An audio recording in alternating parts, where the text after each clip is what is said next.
Hello Peña, ¿qué tal estáis? Me muero de la vergüenza. Mi vecina de enfrente, o sea, yo tengo una ventana delante y hay un contacto visual directo con el escritorio de mi vecina, así que ahora mismo está viendo a una loca de los peines hablándole a una cámara. En fin, intentaré actuar con normalidad. Vamos a hablar del origen del traje de flamenca, de Faralaes, de gitana. ¿Dónde está el origen primigenio de esto?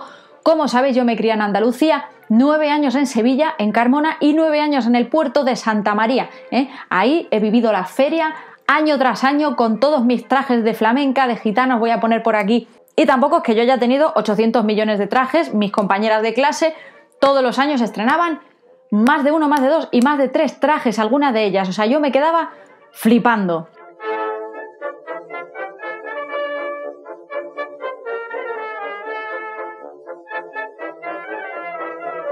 Es verdad que tenían modistas y costureras en la familia, entonces eso siempre venía estupendamente. Vamos a centrar nuestra atención en 3 aspectos principales que ha de cumplir un traje. La indumentaria, esos trajes regionales que forman parte de nuestro folclore. Por un lado tenemos el vestido como tal, es decir, su confección, su aspecto, su forma, el vestido en sí, digamos. Por otro lado tenemos el gesto, que es esa identidad del traje, es cómo se relaciona con su entorno. Y por último tenemos el porte, ¿no? Que es esa simbología que fluye y que corre a través de este traje de flamenca, de gitana, como lo llaméis en vuestra región. Decídmelo en comentarios, por favor. Una de las claves más fascinantes del traje de gitana, y lo voy a llamar así porque así lo llamábamos en Cádiz en general, es que se ha extrapolado a una identidad de un país como es España. O sea, cualquier persona del extranjero, internacionalmente, tú le enseñas un traje de gitana y directamente te dicen, oye, eso es un traje español. Pero es absolutamente fascinante el hecho de que este traje haya trascendido hasta el punto de convertirse en un símbolo identitario, ¿no? De muchísimas regiones, muchísimos lugares de España, cada uno con su propia identidad, con sus propios trajes, pero se ha generalizado de esta forma, ¿no? No se ha mantenido estático. No sé si esto habrá pasado con algunos de los trajes regionales de donde seáis vosotros, pero en general, por ejemplo, un traje de Carvajalera en Zamora es el mismo traje que antaño. A lo mejor ha habido algún pequeño cambio, pero no se ha modernizado hasta ese punto. Se mantiene exactamente como era en la época. Sin embargo, con el traje de gitana ha habido una evolución tremenda. Yo cuando era pequeñita, mi traje era absolutamente pomposo, con una falda increíble que salía desde la cadera, con unas mangas que salían desde aquí. Un mismo traje que me hizo una modista de Carmona, le hicimos una alteración al cabo del tiempo para adaptarse a los tiempos. Ha sido mi favorito, que además era verde y blanco, ahí con los colores de Andalucía. En un principio tenía unas mangas muy pomposas y luego le hicimos la alteración para quitarle las mangas y dejarlo tal cual, así un poco más minimalista, ¿no? Encima tenía los flecos del mantoncillo que formaban parte del escote. En fin, una fantasía de traje. La vecina finalmente ha decidido cerrar la contraventana para que no la distraiga, lo cual me congratula porque estaba yo aquí en tensión. ¿Recordáis el otro día cuando hablábamos del origen de la palabra punk en el vídeo de Vivienne Westwood? Si no lo habéis visto, os animo a que lo hagáis porque no os vais a arrepentir. Lo importante es que son esas evidencias históricas que nos permiten saber cómo pensaban, cómo actuaban, cómo se desenvolvían las gentes de cierto tiempo. Tal y como ocurrió, por ejemplo, con la palabra punk y una canción tradicional que se fue pasando de generación en generación a través de la tradición oral y posteriormente se escribió en papel. De esa manera podemos ver esas evidencias, ¿no?, que nos llevan a entender mucho más una época. ¿Qué pasa en este caso con el traje de flamenca? Cuando tenemos esas primeras evidencias históricas de que el traje de flamenca, el traje de gitana ya estaba presente, ¿no? E incluso como un símbolo, ¿no?, como un icono. Creo que no hay mayor nacimiento que un fanzine que la literatura de cordel, que eran unos plieguitos, como unos cuadernitos pequeñitos, en los que se presentaban historietas, ¿no? Eran escritos muy fáciles de leer, muy digeribles para el pueblo, que solían venderse por las calles, por las esquinas, por los ciegos cantores, ¿no? Entonces, esto ha ido dejando un pozo importantísimo, tanto para sociólogos como para antropólogos, historiadores, y ver qué consumía la gente en esa época.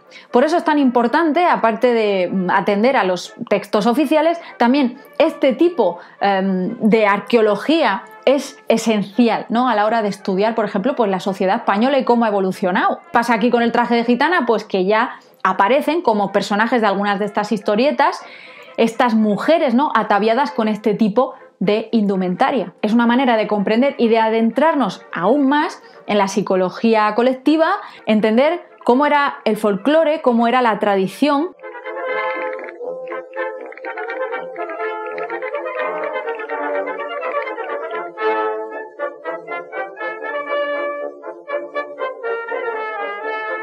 En definitiva, que esta literatura de cordel funcionó como un vehículo absoluto de esa tradición oral, por algunas de esas canciones, por algunas de esas historietas, por algunos de esos mitos. Además, este tipo de pliegos, ¿no?, esta literatura de cordel estaba mal vista, porque además contenía mucha superstición, misticismo y tal, ¿no? Entonces se consideraba como la literatura para el vulgo, ¿no?, una literatura pues de usar y tirar.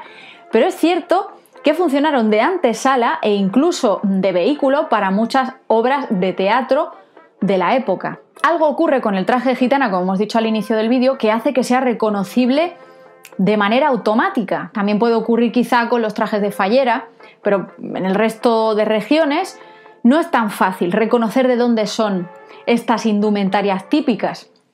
Tiene una doble significación. Por un lado, una significación colectiva, porque forma parte de esa juerga, de ese jaleo, no de esa reunión colectiva, que quizás esto es un común denominador con el resto de trajes de otras regiones. Pero también tiene una significación individual, porque ese traje se adapta a la personalidad de quien lo lleva. Y se han realizado esas alteraciones, se han hecho uso de esos accesorios que hacen que sea algo de identidad individual también. Y esto es muy especial. ¿En qué momento muta el traje de gitana hasta este punto de poder adaptarlo a tu gusto?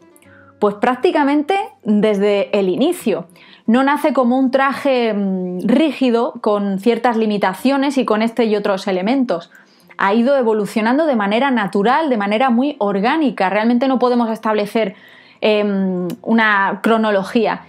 Pero sí que es cierto que después de la Guerra Civil en España hubo un parón, dejó de celebrarse la feria. Ahora extendemos un poco más este tema porque, claro, la feria forma parte de esa significación colectiva de la que hemos hablado hace un segundo. Salvo ese momento de parón, posteriormente, y más en los años 60, pues empieza a experimentar con las formas, con la largura, con el tipo de detalles que incluyen, los estampados, los materiales. Ha ido evolucionando tal y como han ido evolucionando los tiempos. Otro de esos aspectos fascinantes sobre este traje es los diferentes nombres que recibe. Traje de gitana, ¿por qué se le llama así? Esto es debido a la influencia del pueblo gitano cuando llegan a la península alrededor del siglo XV. Ya en el siglo XVI se asienta en la zona de Andalucía, sobre todo la región de Huelva, Sevilla y Cádiz, y en esa fusión con la cultura andaluza se produce ahí un caldo de cultivo perfecto para parir maravillas como puede ser el flamenco, que es toda una cultura, todo un estilo de vida que incluye diferentes disciplinas. A lo largo de la historia, sobre todo las primeras evidencias acerca del flamenco datan del siglo XIX. Ya en esa época hay escritos que atestiguan que se cantaba este tipo de música por parte del pueblo. Si os apetece aprender muchísimo más acerca del flamenco, de su evolución, os recomiendo este libro. De verdad es de los más fascinantes, los más apasionantes que he leído últimamente, así que apuntadlo ahí. Vamos a hablar un poco de la historia de cómo llegaron los gitanos a la península, por donde se dice que fue por los Pirineos, exactamente en el 1425, y esto es debido a que hay evidencias de que el rey Juan II de Aragón concedió paso a los llamados condes de Egipto Menor, y se dice que precisamente es por esta razón, por esa unión con lo de egiptiano, por los que se les llama gitanos. Pero realmente, ¿de dónde viene el pueblo gitano? Os recomiendo encarecidamente que veáis el vídeo de Lethal Crisis acerca de este asunto, y es que realmente proceden del noroeste de la India, la zona de Cachemira, Rajasthan y el Punjab. La gente que forma parte de estos cuadros flamencos, ¿no?, de estas agrupaciones que a principios del siglo XX empiezan a actuar en fiestas privadas, por ejemplo las fincas de los señoritos.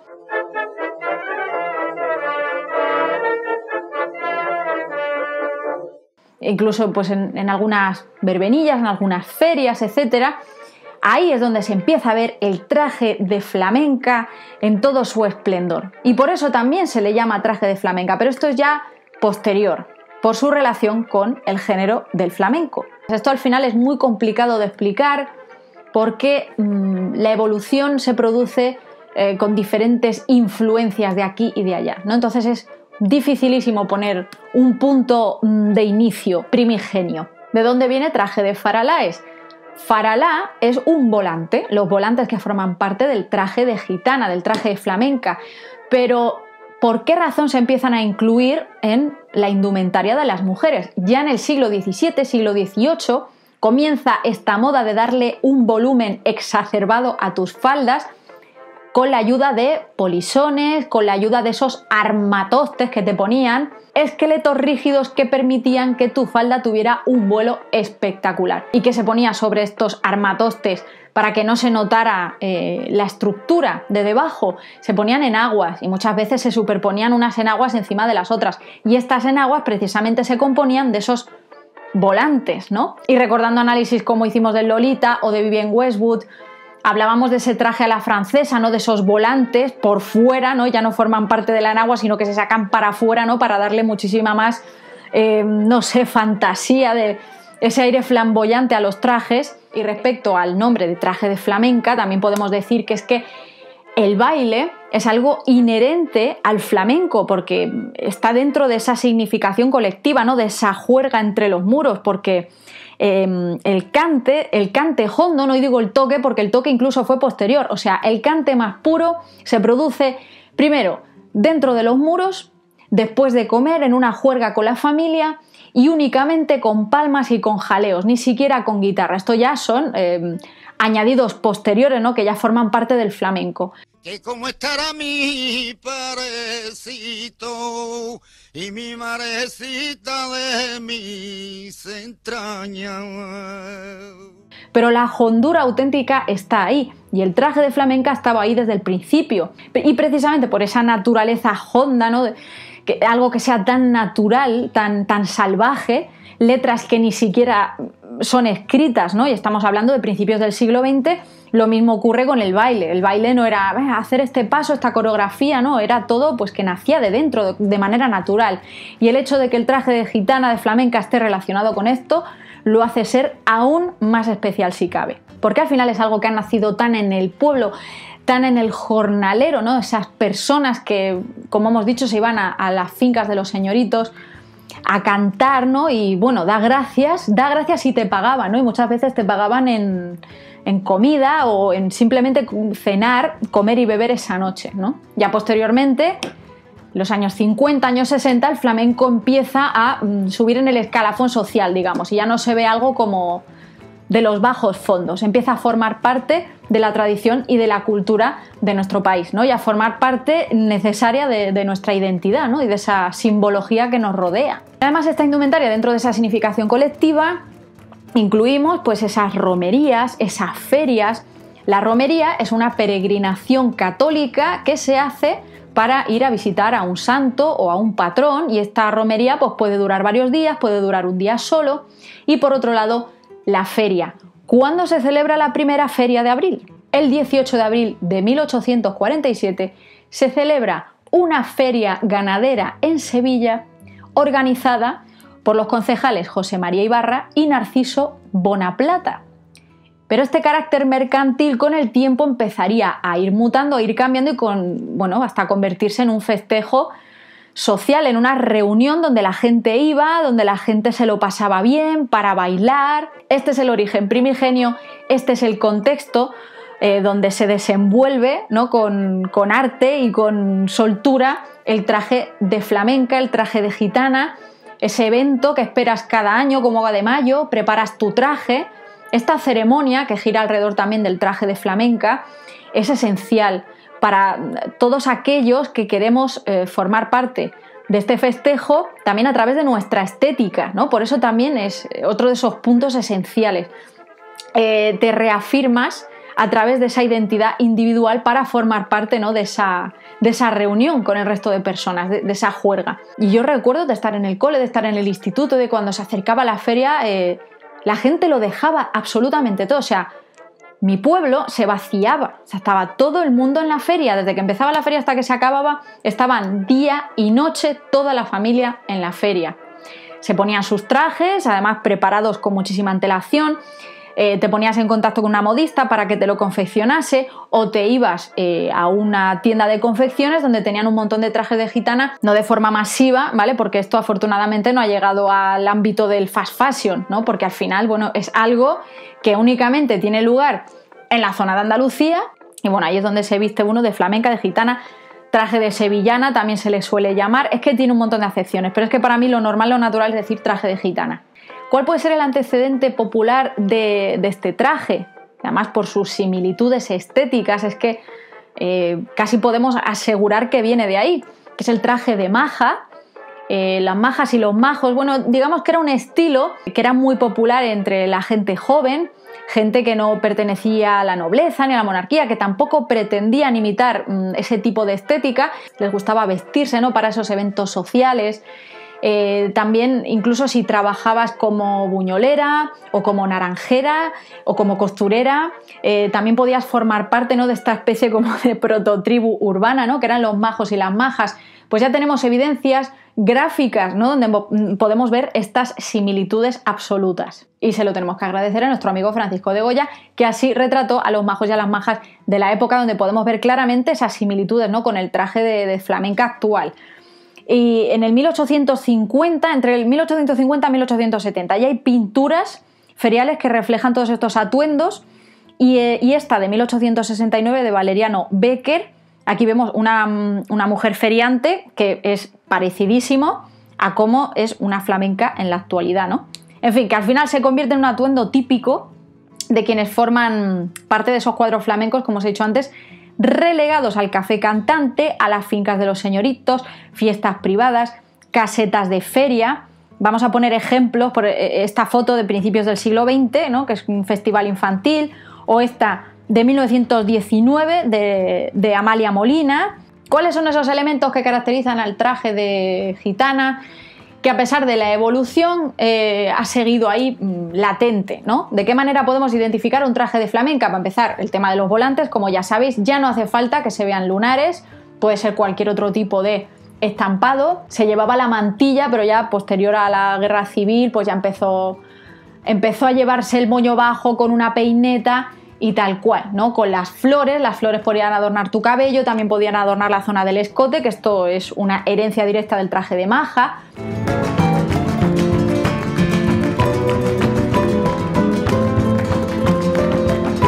El tema de los madroños también forma parte de ese traje de maja, y también se ve en algunos trajes de gitana y de flamenca, sobre todo de principios del siglo XX. Actualmente también se hace uso de los madroños, pues oye, para darle un toque así más especial, ¿no? Los accesorios. ¿Cuál es el pendiente por excelencia del traje de gitana? Los pendientitos que mezclan el oro con el coral, con esas lágrimas, o el pimiento, ¿vale? Que este es muy típico, además sabéis que yo lo represento continuamente en mis dibujos porque es que me fascina.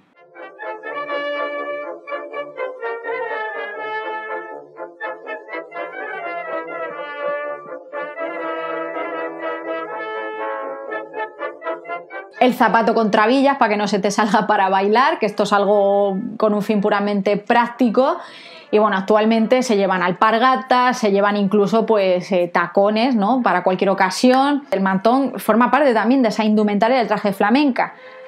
Hay gente que lo lleva, gente que no lo lleva, pero bueno, esto también forma parte, ¿no?, de esa simbología, ¿no?, de esa identidad del traje de flamenca tan fuerte que ha perdurado hasta nuestros días, que está incluso presente en esa disciplina como es el baile flamenco. Dentro del baile flamenco hay un baile con el mantón de Manila, ¿no?, ahí moviéndolo, que esto es maravilloso, o incluso con la bata de cola. Es que esto es precioso, chicos y chicas, me pongo nerviosa. Este tipo de símbolos, como es el traje de flamenca, perpetúan y simbolizan la cultura y la tradición andaluza, que ve su origen, como hemos dicho, en el campo, en la gente de a pie, en el pueblo. Por eso es tan tan esencial, tan importante, que la gente no deje de vestirse de flamenca, de gitana, por favor. Yo me acuerdo en mi época adolescente, como ocurriría en España también en los años 60, que renegué un poco, ¿no?, del rollo este de la feria, de no sé qué. Yo iba con mi camiseta de Slipknot por la feria, que bueno, ya ves tú, hija, hoy en día no vivo en Andalucía y mataría por poder vestirme, engalanarme e ir a la feria. Sabes que he estado tantos años yendo y no apreciándolo de verdad como Dios manda. En fin, es lo que tiene hacerse viejo, ¿verdad, amigos? ¿Quiénes han contribuido activamente en ensalzar, ¿no?, y en utilizar este símbolo como es el traje de gitana, reinventarlo y presentarlo en diferentes contextos a través de esa protesta realmente, ¿no?, y de esa lucha también por la liberación femenina a nivel sexual, incluso las folclóricas? En este canal tenemos 2 vídeos, uno sobre la copla, desmintiendo bueno, pues estas asociaciones que se hace la copla con el fascismo, y por otro lado el análisis que hice sobre Cristina Pedroche y los trajes de Nochevieja, en el que hablo del destape en España y del papel de las folclóricas en el destape. También súper importante, ¿eh? Espero que los disfrutéis mucho. Y por favor, si sois de Andalucía, o incluso si no lo sois, pero alguna vez os habéis vestido gitana flamenca, contadme todos vuestros sentimientos, opiniones acerca de este traje maravilloso. De verdad, tengo unas ganas de ir a la feria que es que no se puede aguantar. En fin, os agradezco en el alma de verdad que me deis la oportunidad de hacer este tipo de vídeos, porque además es que este vídeo me lo habéis pedido bastantes personas. Y yo aquí, alegre y contenta de poder traéroslo. Así que un beso muy grande, un abrazote y nos vemos en la próxima entrega.